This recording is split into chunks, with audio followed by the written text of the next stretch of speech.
Miles de personas se han enganchado ya a una trama que contiene secretos inconfesables, juegos de poder, amor y desamor, datos históricos y que está ambientada en La Palma. La novela El secreto de la Indiana cautiva con un argumento que bascula entre la historia del tabaco a finales del siglo XIX en la Isla Bonita y las pequeñas historias humanas que la conformaron. Es una mezcla de ficción y hechos reales que hoy nos presenta su autor, Jorge Laguna.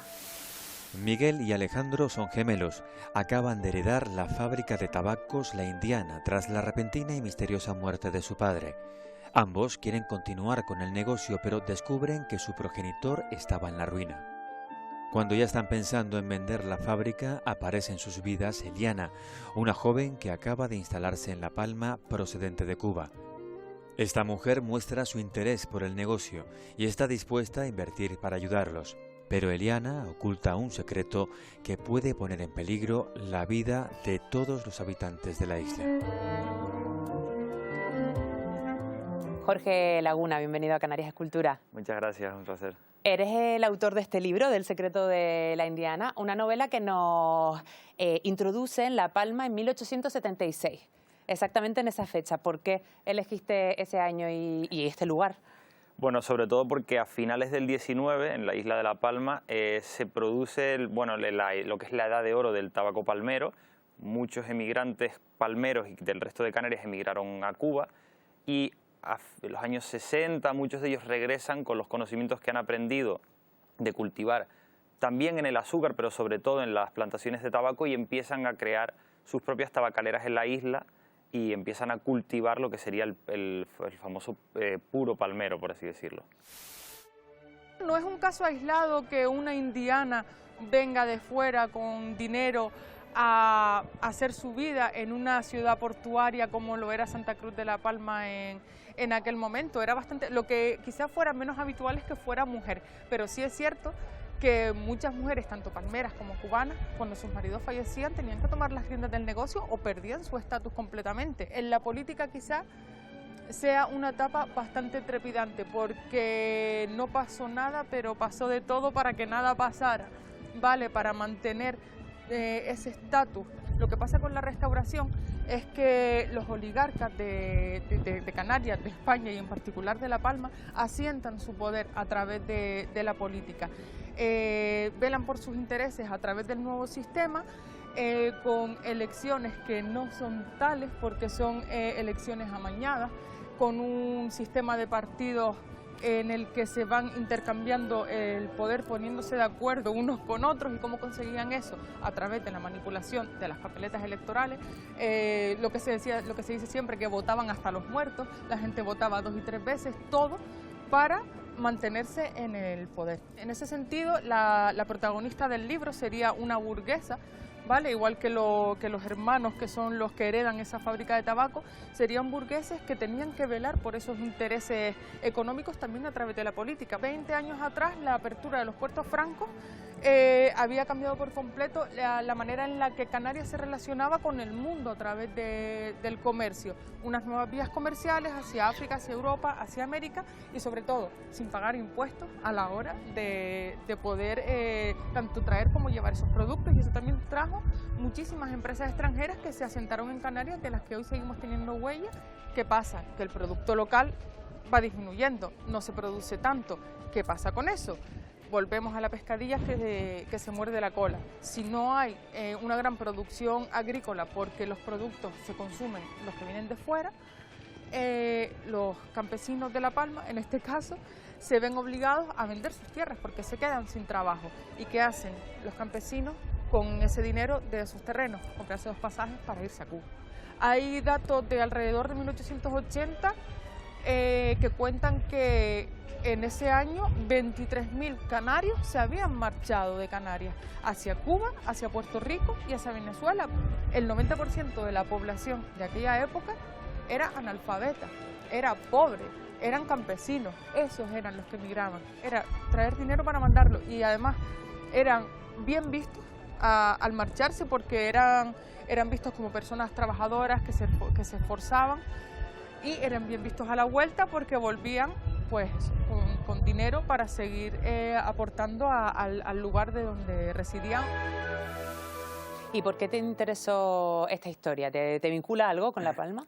Pues a ver, yo la vinculación yo soy de Tenerife, pero siempre he estado muy arraigado a la isla de La Palma, también porque tengo muchos amigos de allí, también tengo algunos primos y demás de allí, y sobre todo lo que me interesaba fue un poco explorando las tradiciones o sí, los orígenes que tenemos, que al final muchas veces son desconocidos. Entonces empecé a leer cosas sobre a mí al final me gusta mucho el histórico, sobre el siglo XIX y demás, y me interesó mucho que el tabaco en La Palma tuvo muchísima repercusión durante toda esa época y de hecho tuvo fama mundial porque se exportaba al resto de Europa, se presentó en varias exposiciones internacionales, tanto a principios del 20 como finales del 19, y me parecía que era un tema que no estaba del todo explotado y que me parecía un buen caldo de cultivo para contar una historia ahí dentro de las tabacaleras. Porque ¿qué supuso el tabaco para La Palma? Pues por lo que yo he documentado, la isla de La Palma en aquel momento era un territorio en crisis. Al final, muchas de las islas había mucha gente que había tenido que emigrar a América y el cultivo del tabaco dio una oportunidad a muchos agricultores, a muchos terratenientes también, para empezar a generar una nueva actividad económica. También el hecho de que hubieran venido con el aprendizaje del puro en Cuba les permitió que también a la hora de exportarlos se empezase a conocer la isla de La Palma también internacionalmente y evidentemente se convirtió en un pequeño motor económico, como también fue en su momento la grana cochinilla o como puede ser ahora el cultivo del plátano, por ejemplo, en Canarias. A mitad del siglo XIX, el cultivo del tabaco ya era una alternativa en Canarias a las exportaciones de vino, barrilla y cochinilla. Sin embargo, la crisis, sobre todo de esta última producción, y la independencia de Cuba en 1898 forzó un cambio en la política tabaquera española y se intensificó de nuevo su cultivo, prácticamente en todas las islas, a excepción de Fuerteventura. En La Palma, como consecuencia de la migración, hay ya, en esa época, profesionales expertos que se formaron en las veguerías cubanas de Pinar del Río. Estos migrantes, además de con dinero, regresaron a la isla con semillas de tabaco, conocimientos sobre el mejor método de cultivo y el manejo virtuoso de la chaveta para cortar. Palabras y expresiones populares y fiestas tradicionales como la de los indianos quedan como recuerdo de esa etapa en las islas. También edificios que sirvieron como fábrica o punto de distribución. En 1967 las plagas golpearon fuerte a las cosechas, aunque realmente en el archipiélago el cultivo y la producción nunca fueron de la mano. Así que el tabaco como planta fue siendo poco a poco desechado por los agricultores y su relación con las islas quedó prácticamente ligada a la industria. Actualmente en Canarias el tabaco genera 5.000 puestos de trabajo y aporta más del 1% del Producto Interior Bruto, casi lo mismo que el plátano, y eso sin apenas plantaciones en las islas. Quedan algunos terrenos en La Palma que eso sí manufacturan con éxito su propio producto. Me parece que uno de los éxitos de esta novela es que nos mete de lleno en esa época a través de los detalles. Tenemos detalles de la ropa, de las calles, de los cultivos que conocemos muy bien, además, a través de esa historia de la familia Vega, que nos habla de todos los oficios que había dentro de la tabacalera. Te tuvo que llevar un arduo trabajo de documentación. ¿Cuánto tiempo estuviste? Claro, este proyecto yo lo empiezo en el año 2018.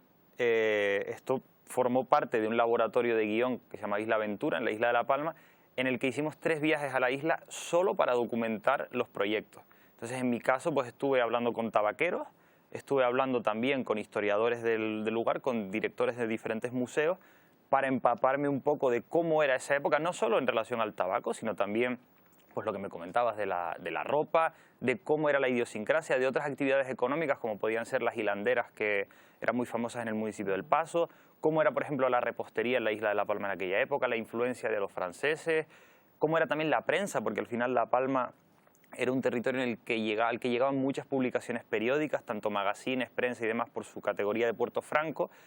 Y la verdad que era un ambiente bastante interesante y que me llevó mucho documentar, sobre todo porque yo quería hacerlo lo más riguroso posible la parte histórica de la época. Porque la novela la presentan como una novela que también está basada en hechos reales, que hay verídico y que es ficcionado. Claro, en la mayoría de elementos tienen una pata en la realidad, porque al final son historias que están basadas en diferentes tabacaleras que hubo tanto en la isla de La Palma como en otras islas, también en Tenerife y en Gran Canaria, que también había tradición del tabaco. Y luego sí que hay personajes, por ejemplo, hay un personaje que es un párroco y a la vez es lector en la fábrica, también es un personaje real. Y hay elementos de la historia, de hecho, el periodo en el que se enclava la historia, en el año 1876, coincide con una moratoria que da el gobierno de España para una especie de prueba a la que ponen el tabaco de La Palma para ver si realmente tiene la calidad para exportarse a Europa, para presentarlo en una expo internacional. Entonces hay ciertos elementos que sí que son reales y luego hay otros personajes que sí que he tenido que cambiar los nombres o que he tenido que de alguna manera adaptar sobre todo a los tiempos de la historia para darle un poco la coherencia del narrativa. ¿Cuánto tiempo estuviste escribiéndola? Pues claro, desde el año 2018 empecé la documentación, luego casi 4 años han sido después del proceso de escritura, con diferentes versiones, diferentes pasos que pues a lo mejor hay capítulos que tienes que crear o personajes que tienes que quitar porque no caben o no encajan en lo que al final quieres contar en la historia. O sea, sobre todo creo que la parte más complicada de todo esto de la escritura ya no es tanto escribir, que sí que es bastante arduo, sino luego la reescritura. Porque cada versión de la novela, que está, yo creo que pasó por 12 o 13 versiones por lo menos, claro, cada versión tienes que hacer un ejercicio un poco de objetividad o de frialdad también, evidentemente, teniendo a mi editora y teniendo algunos lectores, te ayudan, pero sobre todo lo importante es saber que hay historias o momentos que aunque a ti te gusten mucho no encajan del todo con el foco de la historia, ¿no? Y es más importante a veces para el lector de fuera que tenga un foco que tal. El foco de la historia que podríamos resumir sin hacer mucho spoiler, que hablamos de la historia de una familia que se dedica al tabaco, fallece una persona de esa familia y comienza una serie de vicisitudes que harán que sea complicado la situación en esa zona, Breña Alta, que es donde está ubicado. ¿Qué otras historias contiene El secreto de la Indiana? Porque más allá de esa trama general, hay pequeñas historias que nos hablan de muchos más temas y muy complicados, además. Sí, bueno, aparte del tema del tabaco, también a mí había otro elemento interesante que era la llegada de esta mujer, que es la nueva inversora llamada Eliana, que viene desde Cuba con su criada, dispuesta a empezar una nueva vida en La Palma y que quiere ayudar a estos dos hermanos con la fábrica. El tema de la criada también es un elemento real y es que la esclavitud había sido abolida en España a excepción de las colonias de Cuba y de Puerto Rico. De manera que la llegada de esta mujer como esclava a la que se supone que se le paga un pequeño jornal por hacerle compañía, pero en realidad seguía siendo una esclava porque llevaba toda la vida con la familia en Cuba, también es un tema bastante candente en la isla porque lo ven con cierto rechazo, al final se les ve como un poco anticuados o con unas tradiciones que en realidad ya están empezando a cambiar en el resto de Europa. Aparte de la esclavitud, también pues tiene algunos elementos con la masonería, que ha tenido bastante relevancia en la isla de La Palma, también con el tema de la homosexualidad, porque a mí sí que me interesaba que aunque fuese una novela de época, me interesaba intentar hacerlo lo más moderna posible o temas que a mí... Es que te iba a preguntar por eso, porque hay muchos temas que siguen siendo actuales, la situación de la mujer, Sí. el rechazo a la homosexualidad... Pues esto tiene que ver con la conversación que yo tuve con los dos tutores que tenían el proyecto cuando era una serie, Javier Olivares y Jordi Calafí, que ellos insistían mucho en que, ya que yo era una persona joven, pero me gustaban las historias de época, que pudiese tocar temas que hiciesen un puente entre el pasado y el presente. Me interesaba mucho el tema de la homosexualidad porque sí que conocía casos de personas homosexuales en las islas que habían sufrido de rechazo y habían sufrido incluso pues, el ostracismo dentro de su propia familia o en su entorno por la homosexualidad, y me interesaba llevarlo a un personaje joven. Y por otra parte también me interesaba mucho hablar de los jóvenes emprendedores. Al final los tres protagonistas de la historia tienen mi edad, entre 25 y 27 años, y me interesaba ver cómo era la mentalidad emprendedora, un poco desde mi perspectiva de joven, pero viéndolo en aquella época, pues tres personas jóvenes que se quieren abrir paso en el mundo de los negocios con un grupo de veteranos tabaqueros que está en el resto de la isla, que son la cooperativa tabaquera, que intentan hacerles un poco la vida imposible por el intrusismo laboral que ven ahí. ¿Y el tema de la masonería, te costó encontrar información sobre esto? Bueno, leí varios libros sobre la masonería, también estuve en la sede de la investigadora. Evidentemente hay una parte de la trama de la masonería que está ficcionada. Al final, bueno, pues siempre tienes que tocar diferentes elementos de ficción. Entonces, bueno, sí que hay una parte que forma parte de la realidad, sobre todo con lo relacionado a lo que eran las antiguas tenidas o reuniones en las que se tomaban decisiones un poco al margen de la política por el bien de la isla, y luego sí que hay otros personajes que están ficcionados para, pues, por lo que te decía, para darle un poco más de coherencia narrativa o de conflicto a la historia. Estos dos documentos pertenecen a la logia Ábora número 91 de Santa Cruz de la Palma, es del año 1875.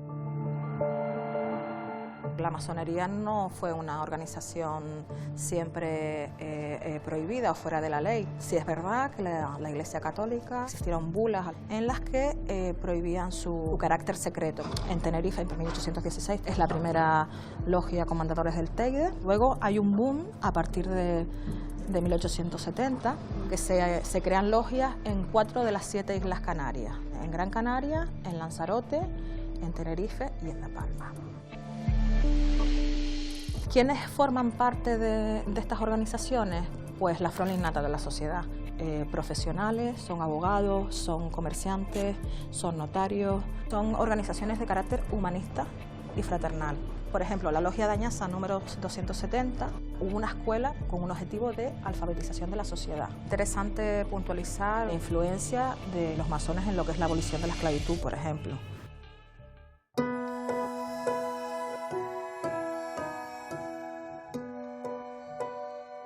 En el siglo XVIII sigue habiendo población esclava, pero en Cuba hasta 1886 hay esclavitud. Tabaco empleó esclavos, pero muy pocos y muy relacionados con los amos, pero en Cuba.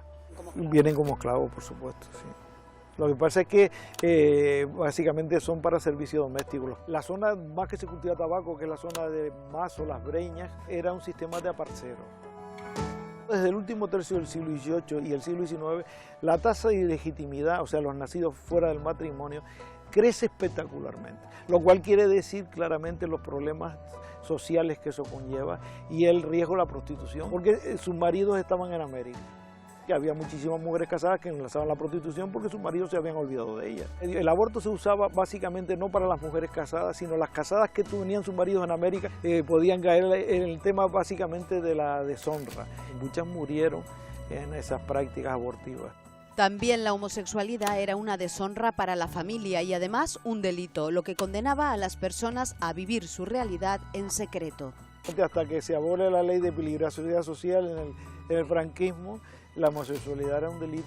La Inquisición, por ejemplo, si se consumaba, entre comillas, el delito, podían condenar a una pena, matar no lo sé tanto. Quiere decir que evidentemente la gente tenía que esconderlo, no podía exhibirlo públicamente. Tú eres, además de escritor, periodista y guionista. ¿Este libro lo ves convertido en serie? Claro, o sea, a mí sí me gustaría, la verdad, que fuese una serie de televisión. Lo que pasa es que, bueno, es complicado luego vender este tipo de proyectos.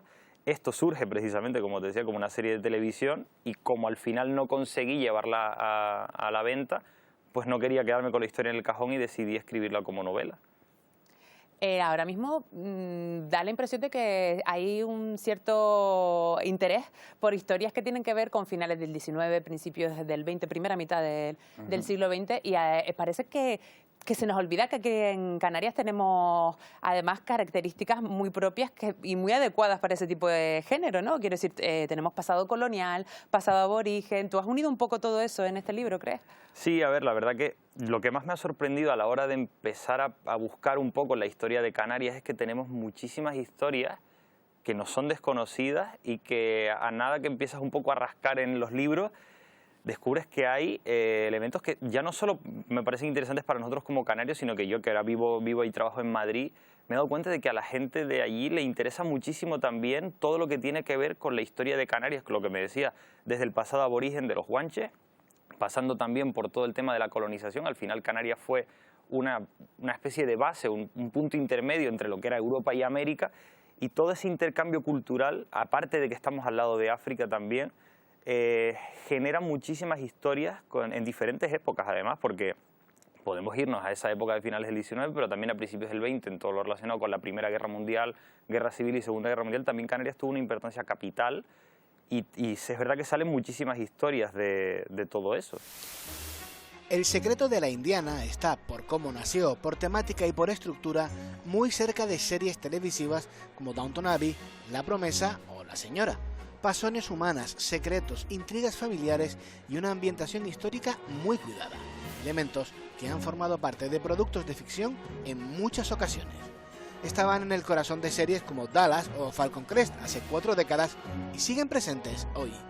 Canarias, con su pasado colonial, parece un lugar propicio para este tipo de obras. Series como Hierro ya han dejado claro el potencial del archipiélago para la narración audiovisual y proyectos como Isla Aventura existen para fomentar la creación de guiones de ficción montados en Canarias. Esta edición fueron galardonadas la serie La Isla de Celia, de Beatriz Arias, centrada en la etapa de Elena Fortún en Tenerife, y el largometraje Fiesta Negra, de Guillermo Magariños, ambientado en Lanzarote. Yo creo que las plataformas ya se están dando cuenta de que hay que descentralizar un poco, que ya tanto Madrid, tanto Barcelona cansa y yo que sé, que apetece localizar las historias en otras partes, porque anda que no tenemos lugares interesantes. Me haría muchísima ilusión aportar un minúsculo grano de arena al torrente de películas que debiera existir en Canarias dentro de poco, ¿no? Sí tenemos un entorno privilegiado para desarrollar lo que es la actividad audiovisual por varias cosas. Primero, por la variedad de entornos que tenemos muy cerca los unos de los otros, todo el fenómeno de los microclimas, etcétera, desde el punto de vista de la producción ayuda muchísimo. Canarias es un lugar donde puedes ambientar lo que sea. Una historia de ciencia ficción, por ejemplo, con un evento real que sucedió en Tenerife también, o historias reales que sucedieron en La Palma, en Gran Canaria. Yo creo que eso es lo que más les ha llamado la atención a los productores, por lo menos con los que yo he podido tener oportunidad de hablar, que no es solo vamos a fingir ser otro lugar, sino fíjate que aquí tenemos muchas historias muy interesantes. Historias como La Isla de Celia, como Fiesta Negra o como El secreto de la Indiana, que bien podrían convertirse muy pronto en imagen.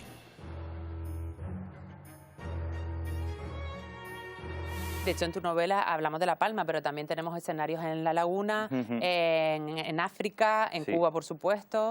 Sí, al final me interesaba un poco tocar los diferentes puntos a los que podría haber llegado el tabaco de aquella manera, sobre todo porque en aquel momento también, un poquito antes de lo que ocurre en la historia, lo que pasa que tampoco lo quiero desvelar mucho, la esclavitud había tenido cierta relevancia en las Islas Canarias, sobre todo porque era un punto intermedio entre América, África y Europa para los barcos que llevaban esclavos. Y había mucha gente en el ámbito de la política y en el ámbito empresarial que se lucraba a costa de los esclavos que recogían en África.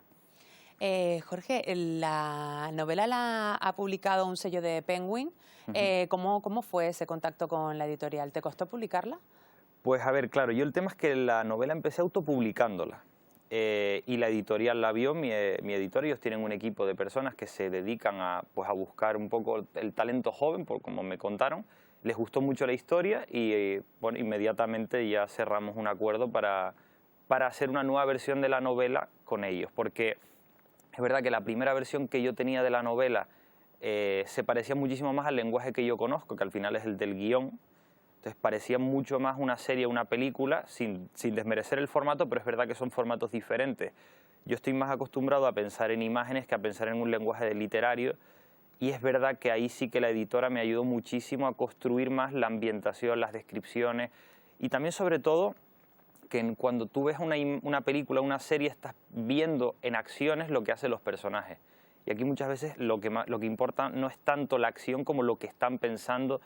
Te permite hacer mejor un viaje hacia el interior del personaje, porque claro, en una pantalla tú solo ves, por ejemplo, que un personaje está triste porque llora. No puedes decir que está triste haciendo un viaje hacia los propios sentimientos. No sé si me explico un poco la diferencia, pero bueno, sobre todo en eso es donde yo sí creo que más ha mejorado la historia desde la primera versión que tuvo.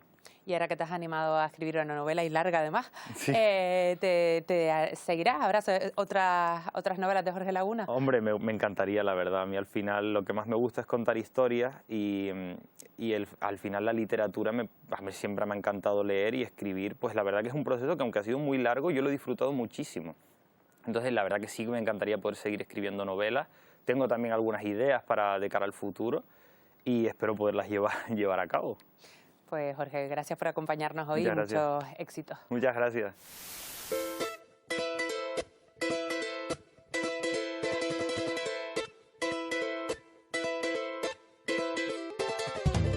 Tabacazo, golpe, especialmente el que se da a alguien con la mano. Cuando regresó a la isla, le saludó metiéndole un tabacazo.